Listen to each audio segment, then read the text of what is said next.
Alright, so I always loved watching what if videos on YouTube, but I never saw any on this topic, which I found weird, since it's such a fundamental change into the story. I think it's like up there with what if Vegeta didn't turn good, or what if Goku never landed on Earth. Anyways, what if Gohan never underwent through training with Piccolo? What I'm gonna do is Piccolo not being interested in training with Gohan, and also Goku isn't interested since Gohan doesn't want to and Chi-Chi doesn't allow it. Of course there is still potential in him, but he never achieves it in this scenario. So Goku dies and goes to training, Piccolo tells everyone about the Saiyans and then they should go training, and then leaves by himself to go training for a year. After a year, when Vegeta and Nappa arrive, nothing really has changed except one thing that I'm quite unsure of, honestly. I think without Gohan, Piccolo would have much more time to focus on his training and therefore get stronger. So I'd say let's make him 20% stronger than he originally was. His original power level back then was 3500, so his new one is 4200.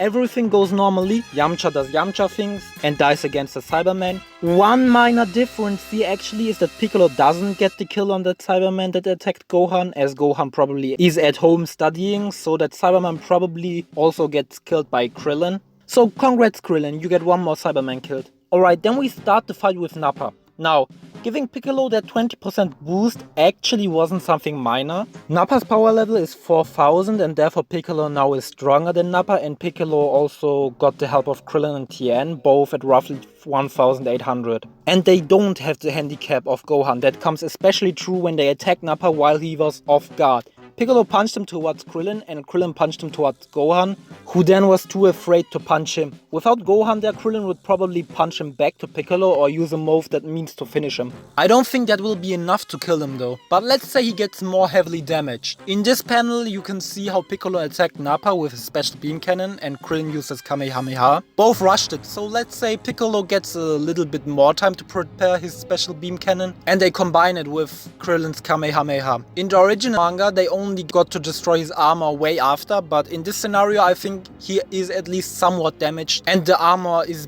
broken. Okay, let's continue from there. Let's say Tien probably still would have used his Kikoho after seeing him survive Piccolo and Krillin's combo attack. Oh, and by the way, Chaozu blew him up just the normal way. So Tien uses his Kikoho and Tien would still die. Since Tien's Kikoho did kinda do a good amount of damage, I think Nappa would probably already be pretty much, let's say, at least half his health at the moment. While Piccolo and Krillin attacked him before, but didn't really tank any hits. Vegeta will again give the main cast 3 hours for Goku to arrive. 3 hours would go to waste, just as normally. They would still try to go for his tail, but this time probably Krillin would go for the attack instead of Gohan, and Piccolo would get a punch into his head, and therefore it would fail again. I don't think they would be able to fully defeat Nappa even without Goku and with Piccolo being stronger than Nappa at the moment, power level wise. By the way, power levels, like, I know they were just introduced here, so the moment they were most relevant was probably here in the Namek saga, but in the original Piccolo was just 500 power level points weaker than Nappa, but he was totally outclassed in the manga, so I don't think power levels have that much to say. So let's say Piccolo maybe is as strong as Nappa here roughly, a little bit weaker maybe. However, Krillin and Piccolo should be enough to hold out until Goku arrives, and therefore Piccolo wouldn't die, which is the first major difference here. Still, Goku would beat Nappa after he arrived and Vegeta would kill him. Since Nappa is already heavily damaged and in the original Goku was kinda on the same level with Nappa until he used his Kaioken, which he won't this time. Let's say base Goku is enough to defeat Nappa and Vegeta would just handle the rest. Now, what will happen after that? I think Goku will order them both to leave and Krillin will probably leave, but I am sure as to what Piccolo would do. For the purpose of this video, I will say he will join Goku regardless, but agreeing only to step in when Goku is in danger. Goku probably wouldn't accept this, but Piccolo probably wouldn't care for what Goku says and tag along regardless, since that would be the best option for them to save the Earth, because Piccolo probably cares more about saving the Earth than Goku cares about just fighting Vegeta alone. So with Piccolo as a bystander, the Goku vs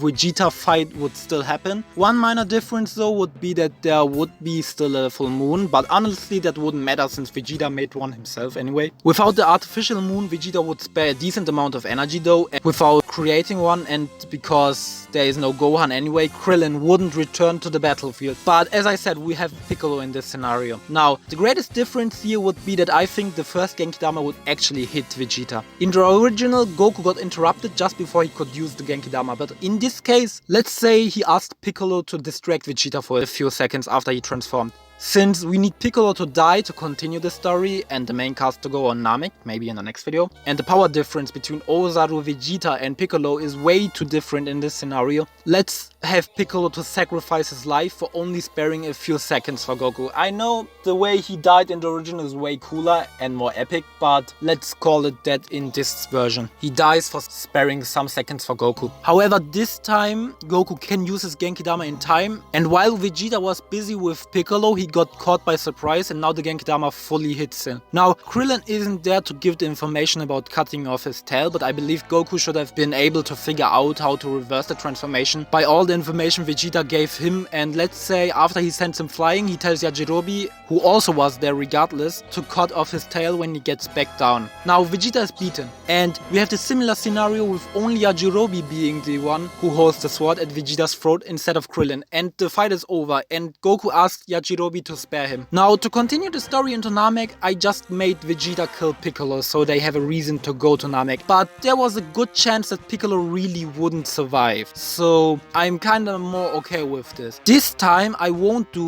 what would serve for the plot, and I would say that Yajirobe kills Vegeta. The only reason Krillin spared Vegeta was because his best friend asked him to. Goku, who saved the world countless times before. Yajirobe likes Goku, yes sure, but does he like him enough to let this danger for the Earth just leave? I don't think anyone but Krillin would have left Vegeta there. So hey, what an undignified end for the Prince of All Saiyans, getting killed by fucking Yajirobe. And yes, that concludes the Saiyan saga. As Piccolo died anyways alongside their other friends, Goku and Co would still make their way to Namek, and so would Frieza since he still heard about the Dragon Balls on the Scouters. This far not that much change, but I believe in the Namek saga, especially without Vegeta and Gohan, things will drastically change. And yes, honestly I thought about Piccolo maybe not having to die before my video, but that Vegeta wouldn't be spared was a turn of events for sure. Anyway, that's it for the first part of What If Gohan Never Trained. If you enjoyed it, don't forget to like and subscribe so you won't miss the second part, and comment down below of how likely you found my video to happen if Gohan never trained. Bye!